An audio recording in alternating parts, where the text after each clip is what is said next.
see ei olnud reklaam. See oli ikka välja. Kuulge, ega see ei ole ühes kohas, et Heinrich Faust.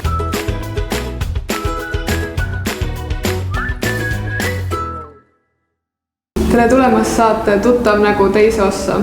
Seekord on meil külas õpetaja Annika Rebane. Tere! Tervist! Palun kõigepealt teid ennast tutvustada. Mina olen Annika Rebane, olen siin Tartu Kivilinna koolis eesti keele ja kirjanduse õpetaja ja siia tööle tulin ma juba siis, kui need õpilased, kes meil siin praegu õpivad, ei olnud veel sündinudki ehk aastal 1997, aga tõsi siis Tartu Kivilinna gümnaasiumisse. Mis koolis omandasite te oma põhikoolihariduse? Mina käisin sellises väikeses maakoolis nagu Haanja põhikool, õigemini Haanja 8-klassiline kool. Et kes on Munamäel käinud, on ilmselt sellest koolimaast mööda sõitnud. Aga keskkoolis ma käisin Võrus, Kreutzwaldi nimelises Võru esimeses keskkoolis 3 aastat. Kui hea õpilane te enda arvates olite? No hinnete järgi ma olin ikka hea õpilane, sellepärast et enamasti olid mul tunnistusel kõik 5, mõned 4 olid ka, aga kui ma õppimise järgi võtan, siis ma väga hea õpilane ei olnud, sest ega ma kodus õppida üldse ei viitsinud. Ma tegin ainult kirjalikud asjad. Kuna mul oli hea mälu, siis mul piisas sellest, et ma kordamiseks antud aja jooksul lugesin mingisugused ajaloo peatükid või vaatasin saksa keele sõnad üle ja oligi kogu lugu. Millised suhted olid teil oma õpetajatega? Ma arvan, et õpetajatega olid väikeses koolis ikkagi head suhted. Et ma ei ütleks, et need õpetajad seal kuidagi väga sõbrad olid, aga meil oli selline lugupidamissuhe, igasuguseid huvitavaid asju tehti, nii et mul oli seal suhteliselt tore kooliaeg. Kas te tahtsite juba väiksena saada õpetajaks? Ei, ma väiksena, kui ma laps olin, siis ma tegelikult tahtsin mingil põhjusel juuksuriks saada. Et see õpetajaks saamise otsus tekkis ikkagi ülikoolis, siis kui ma olin ülikooli lõpetamas ja mõtlesin, et mida minu haridusega siis edasi teha saab. Kuidas te õpetajaks saite? Kui ma lõpetasin oma bakalaureuse õpingud ära, siis ma pidin mõtlema, mis edasi saab, et kas lähen edasi õppima mingisugust, ütleme siis sellist keeleteadust süvendatumalt või valin pedagoogika suuna, aga mulle tundus, et ma selline muuseumis uurija tüüpi ja teadlase tüüpi nii väga ei ole, nii et ma otsustasin õpetaja koolituse kasuks ja kuna ma nägin sellel ülikooli lõpetamise kevadel tegelikult ühte ajalehe kuulutust, kuhu otsiti ka väiksesse Tartu lähedasse kooli õpetajat, et läksin sinna tööle kohe paralleelselt õpetaja koolitusega, et vaadata, et kas see sobib mulle ja selgus, et vist sobib. Miks te kõige alguses just selle eesti keele kirjanduse valdkonna valisite? Sellega on selline naljakas lugu, et kui ma keskkoolis käisin, siis ma käisin hoopis matemaatika-füüsika klassis. Et meie õppisime tohutult palju matemaatikat ja füüsikat ikka 6 tundi nädalas mõlemat ainet. Ja siis, kui ma olin 12. klassis, siis ma mõtlesin, et no mis naisfüüsik minust saab. Ja siis juhtuski nii, et reaalklassist läksin mina hoopis täiesti eksprompt humanitaarainet õppima. Te mainisite ennem, et olete juba päris pikalt töötanud õpetajana, et kas see töö ei väsita teid? See töö on, vahepeal on ta loomulikult, ütleme, emotsionaalselt väsitav, aga see töö on hästi vaheldusrikas, nii et siin ei teki sellist rutiini, sest ilmselt ei ole ühtegi päeva, mis oleks üksteisega päris täpselt sarnased, et see on selle õpetaja ameti võlu, võiks öelda vist. Kas on midagi, mis on teie enda õpetajad teile õpetanud, mis on terve elu teiega kaasas käinud? Ma toon siia siis sellise näite, et kui ma olin 12. klassis, siis tuli meie füüsikaõpetajaks praegune Treffneri gümnaasiumi direktor Ott Ojaveer. Ta oli ülikoolist äsja tulnud ja meil olid sellised hästi taibud ja natuke krutskivennad klassis ja küsisid tema käest igasuguseid keerulisi küsimusi. Ja kui ta vastata ei osanud, siis ta ütles alati, et ma praegu ei tea, aga ma vaatan homseks järele. Ehk see on olnud üks selline päris oluline õppetund, et mina ei saa olla kõige teadja, aga ma saan ennast alati täiendada, sest tal oli tõepoolest alati ka järgmiseks päevaks vastus otsitud. Ma olen seda lugu varemgi rääkinud, aga see on selline asi, mis mind tegelikult on mõjutanud. Millisi oskusi on teile õpetajaamet andnud? Ma arvan, et see on õpetanud mulle kannatlikkust. Ma arvan, et see on õpetanud mulle sellist oskust või võimet ennast teise inimese rolli sisse elada. Kindlasti on andnud ka sellist kiire reageerimise oskust mõnikord. ja ka ma ütleks ikkagi mõtlemisoskust arendanud veel. Oleks teile meile rääkida 2 naljakat lugu näiteks oma õpetaja ajast? Esimene lugu juhtus siis, kui ma tõesti olin vist kas 2 aastat koolis. Meil oli üks lugemiskontroll, see oli gümnaasiumi õpilastega ja kuulsa saksa kirjandusteose Fausti kohta ja minul oli seal selline küsimus, et mis oli Fausti eesnimi. Faust on üks tegelane seal siis. Ja õpilased muidugi hakkasid hädaldama, et oi, me ei leia seda, me ei tea seda ja siis ma ütlesin neil, kuulge, ega see ei ole ühes kohas, et Heinrich Faust. Ehk ma tegelikult tahtmatult ütlesin neile selle vastuse ette. Ja võib-olla teine lugu, ma ei tea, see on natuke selline pikantne lugu, et ka ikkagi juba üsna ammusest ajast, et oli seal vana mööbel ja kuhu ikkagi laua sisse oli igasuguseid asju lõigatud ja kirjutatud ja ma korra neid laudu koristasin ja pühkisin, siis nägin, et keegi oli lauaplaadi sisse mingil põhjusel või lauaplaadile kirjutanud mingil põhjusel värdjas i-ga. Ja selle all oli kommentaar. Kes see kirjutab värdjas i-ga? Kuula rohkem rebast. Mis on õpetaja puhul aga negatiivset? Negatiivset on võib-olla mingisugused olukorrad, kuhu sind tõmmatakse osaliseks nii, et sa tegelikult ei saa vastutada nende olukordade eest, et mina ainuisikuliselt ei saa vastutada riikliku õppekava eest või mingisuguste ürituste korraldamise eest, aga kui inimesed ei süüvi ja kohe esimese emotsiooni pealt näiteks kirjutavad või ka helistavad ja siis leiavad, et õpetaja on selles kuidagi süüdi, et sellised olukorrad on teinekord pingelised ja elad neid üle, aga õnneks neid väga palju ei ole olnud. Kas õpetajatel on ka oma lemmikõpilasi? Õpetajatel ei tohi olla oma lemmikõpilasi, kõik õpilased peavad õpetaja lemmikõpilased olema. Milline on aga üks äge noor teie arvates? Üks äge noor on kindlasti uudishimulik. Tal on huvi maailma vastu. Tema ainus elu ei ole mingit YouTube kanalit vaadata ja ta võiks olla ka selline aktiivne, kes on ise valmis tegema, tahtma, organiseerima, et ta ei oleks selline passiivne, vaid just uudishimulik ja aktiivne. Olles ise klassijuhataja, siis paljude õpilaste ja lapsevanematega kokku puutute? Lapsevanematega puutun kokku, ütleme füüsiliselt 2 korda aastas kindlasti. Esiteks on meil alati sügisel lastevanemate koosolek ja pikemalt ja tõsisemalt puutun nendega kokku arenguvestluste perioodil, kui nad tulevad siis oma lapse arenguvestlusele kooli. Muidu on infovahetus peamiselt e-päeviku vahendusel ja see on päris hea variant tegelikult. Ja mõnikord mõni kirjutab, mõni ka helistab, pakub mingisuguseid huvitavaid mõtteid või ideid või et ma arvan, et täitsa piisavalt. Nii et kas teil äkki on ka mõningaid soovitusi, et kuidas seda suhtlust veel sujuvamaks muuta või on kõik hästi? Ma pean praeguse klassi kohta ütlema küll, et selle klassi lastel on väga kenad koostöövalmid ja igati äärmiselt meeldivad vanemad olnud. Et siin ma ei oska nagu öelda, et peaks midagi paremaks tegema, sest ma julgen arvata, et meil on see suhtlus ikkagi sujunud. Siis on hästi. Jättes kooliteemad korraks kõrvale, siis kuna te olete kirjanduse ja emakeele õpetaja, siis ma eeldan, et teile vabal ajal meeldib ikka üks hea raamat ka kätte võtta. Eks ikka. Millised on teie lemmikraamatud ja mis raamatut te viimati lugesite? Ma alustan lõpust, sellele on natuke lihtsam vastata. Ma lugesin viimati Andrus Kivirähki viimast romaani Sinine sarvedega loom, mis räägib Eesti kunstnikust Oskar Kallisest, kelle elu kahjuks jäi suhteliselt lühikeseks, et nii nagu nende eredate isiksustega on, et nad kipuvad nagu säraküünlad särisema ja saavad kiiresti otsa.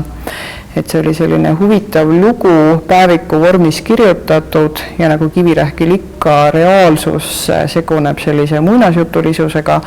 Nii et Oskar Kallis, kes on üks tuntumaid Kalevipoja maalijaid Eestis olnud, on siis pandud kohtuma Kalevipojaga ja siis ta satub sinna Kalevipoja tegevuspaikadesse ja suhtleb Kalevipoja ja Põrgupiigade ja kõikide Kalevipoja tegelastega. Et see oli selline omapärane, aga lemmikuid on mul terve rida. Et üks raamat, mis mulle väga korda on läinud, on üks selline õhuke luulekogu Hando Runneli laulud Eesti-aegsetele meestele. See ilmus umbes siis, kui Eesti hakkas vabaks saama, et seal on väga sellised mõtlema panevad tekstid.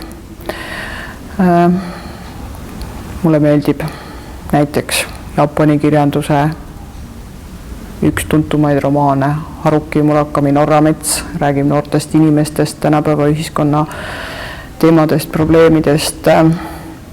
Ma loen hea meelega Minu sarja ehk raamatuid, mis räägivad erinevatest riikidest, maadest, linnadest, kultuuridest, aga ka seesama klassika, mida õpilased peavad lugema, et näiteks Kõrboja peremees või Tõde ja õigus või tänapäeva koolilaps ei puutu küll kokku sellise raamatuga nagu Tants aurukatla ümber, aga seal on väga sellised elulised teemad ja õpetused sees. Kas teile oma kooli ajal meeldis lugeda? Jaa, meeldis ikka.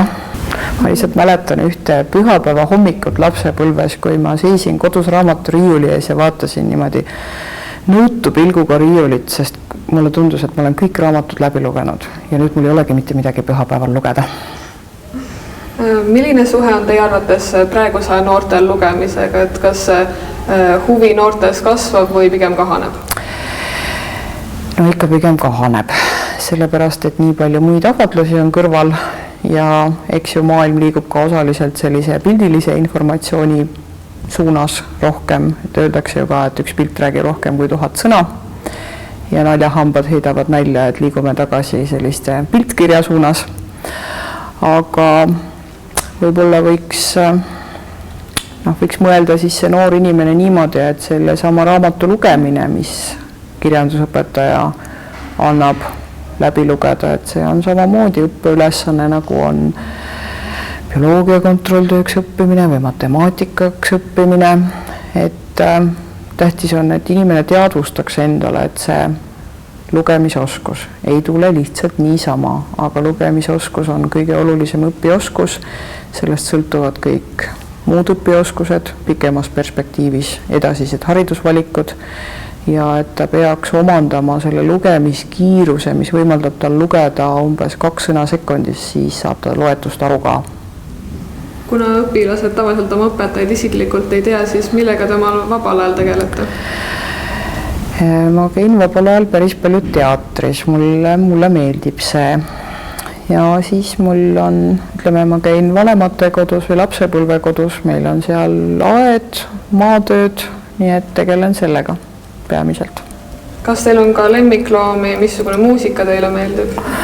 Linnas ei ole lemmikloomi, aga maal ema juures on meil staarkrants ja seal on kass ka, nii et ütleme, see loomavajadus saab seal täiesti kantud või kaetud, et meie elutempo linnas on selline, et ütleme, et koer vajab ikkagi tähelepanu ja vist ajaressurss alati ei luba seda talle siin linnas anda. Siis olid filmid vist. Kinos meeldib mulle ka käia, aga ma natuke valin, mida ma vaatan. Et kui ma mõtlen need filmid, mis mulle on korda läinud, et ilmselt seda filmi väga palju ei teata, aga Eesti filmirežissöör Andres Puustusmaa on teinud filmi, mille pealkiri on 1814 ja mis räägib siis 19. sajandi vene noormeestest, kes õpivad Sarskoja Selo lütseumis ehk siis seal, kus tsaari perekond ja vene aadlikud õppisid, et see on tegelikult selline krimilugu, aga selle ümber kõik see kultuur ja mida ja kuidas need noored inimesed õppisid, on väga huvitavalt näidatud. Ja et midagi sellest, mis õpilasi võiks ka kõnetada, siis ma arvan, et päris paljud õpilased on näinud Freddie Mercurist tehtud filmi Bohemian Rhapsody, et see oli ma arvan ka üks selline väga mõjuv ja mõtlema panev film. Tulles kooli juurde tagasi, siis see aasta taheti põhikooli lõpueksamid ära kaotada. Kahjuks või õnneks, aga need see aasta veel toimuvad. Et mis on teie arvamus sellest, et need võivad edaspidi ära kaduda? Kui elu muutub, siis ei ole midagi teha, tuleb aeg-ajalt ka mingisuguseid muudatusi teha. Ja kui need muudatused on põhjendatud, siis miks mitte. aga mind isiklikult praegu on häirinud väga see olukord, võib-olla ka sellepärast, et ma olen sellel aastal 9. klassi juhataja, et kui õpilane tuleb sügisel kooli, siis tal ei ole kindlat selgust, kuidas tema kevadel hakkab kooli lõpetama, et need vaidlused või need sõnumid oleksid pidanud ikkagi tegelikult kevadel, maikuus vähemalt olema väga selged, et mis toimub. Eksam on selline olukord, kus inimene peab ennast vaimselt kokku võtma. Ja need õpilased, kes gümnaasiumisse lähevad, riigieksamid nad peavad nii või teisiti tegema. Ja aeg-ajalt on mul selline tunne, et kui see esimene eksami kogemus on see riigieksami kogemus, siis võib see natuke ehmatav olla, et see on ikkagi selline vaimne pinge ja sellega hakkama saamist peaks treenima. Teisest küljest, ega meil ei ole päris selge ka, mis nende asemele tuleb. Et üks versioon, mis praegu levib, on see, et eesti keele eksam ikkagi jääb ja selle kõrvale tuleb siis ühiskonnaõpetuse eksam, lisaks veel tasemetööd, et kui põhjuseks tuuakse see, et õpilastel on liiga palju stressi, siis ma ei tea, kas 4 või 5 tasemetööd nüüd seda stressi vähendab, et see on selline, tegelikult on keeruline öelda midagi selle kohta, mida ei tea või mida olemas ei ole, et kui me teaksime, milline see uus eesti keele eksam on või milline see ühiskonnaõpetuse eksam on või mis ajal umbes või mis vormis neid tasemetöid tehakse, et siis oleks võimalik hinnata. Aga praegu on kõik selline, lihtsalt, kuidas öelda, on mingid vihjed antud, aga konkreetselt midagi ei ole õpetajatele küll teada antud. Meie Tartu Kivilinna koolis on selline tore projekt nagu kirjanik kooli ja selle raames on käinud meil koolis juba palju erinevaid kirjanikke, kuid keda tahaksite teie veel meie koolis näha? No mul oleks soov, et meile tuleks siia Jaak Kurmet, keda tuntakse kirjaniku nimega Wimberg, sest tema on üks väga lahe värsisepp. Aga ma nüüd ei tea, kuidas tal on ajaga, sest ma saan nii aru, et tema on ka kooliõpetajaks hakanud vahepeal. Et tema võiks olla hästi huvitav külaline ja loomulikult oleks väga vahva, kui meile saaks külla tulla Leelo Tungal, aga tema on ka üsna hõivatud inimene, nii et temale peab vist üsna pikalt ette selle palve edastama, et ta saaks oma graafikusse selle paigutada. Et neid kahte oleks küll kena meil siin näha. Järgmised küsimused tulevad teile Delfi naisteka rubriigist. Hästi. Kribu küsib, kuidas puhastada münte? Müntide puhastamiseks on spetsiaalsed vahendid olemas ja kodustest vahenditest on mingisugune asi, ma olen kuulnud, hambapastaga vist pestakse neid näiteks, aga spetsiaalsed mündipuhastusvahendid on olemas. Merit küsib, kust kohast ma võiksin leida hea kangavaliku, mis jääks odavasse hinnaklassi? Ka e-poe lingid on oodatud, aga ainult Eesti omad. Aga palun, Abakhan Tartus, Rüütli tänaval ja Riiamäel igas hinnaklassis kangaid. Kiska küsib, paneme kassile nime. See ei olnud reklaam. Kiska küsib, paneme kassile nime. Ootan nime ideid. Ise mõtlesin Romanova, kuid see vist on veidi rumal tõesti. No hea oleks teada, milline see kass välja näeb, et kui ta on selline klassikaline talukassi tüüpi, siis võiks ju pakkuda triipikk, aga kui ta on mõni selline väga peenest soost, mis selle Romanovalgi häda on. Aga minu meelest on üks ägedamaid kassinimesid, mida mina tean, on Printer Bob. Ma ei tea, kas sellepärast, et ta käis printeri peal magamas või midagi sellist. Segaduses küsib, tere, selline küsimus, et millest on tehtud võipakend? Otsin interneti avarustest, aga kuidagi ei leia. Mõtlesin siis, et ehk keegi targem oskab aidata. Mina arvan, et seal on üks kiht fooliumi ja teine kiht pergamenti. Rubla küsib, mida tähendab sõna johhaidi? No johhaidi on selline emotsiooni väljendav sõna, et kui sa väljendad kas imestust või segadust või pigem imestust, siis ütled, johhaidi, kuidas sa sellest aru ei saa näiteks? Niisama Mõlgutan küsib, kas keegi enam teatris ei käigi? Mina käin. Eelmisel aastal käisin 23 etendust vaatamas. Ja lõpetuseks, keda sooviksite meie järgmises saates näha? Minu meelest on meil koolis palju huvitavaid inimesi. Mina soovitaksin teil kutsuda siia meie rõivistuproua Veera Liivak, aga miks mitte ka meie töömees Sergei Šilov või siis näiteks õpetaja Sven Nõun. Nii et ma arvan, et need on päris huvitavad inimesed. Aitäh teile selle intervjuu eest. Võtke heaks.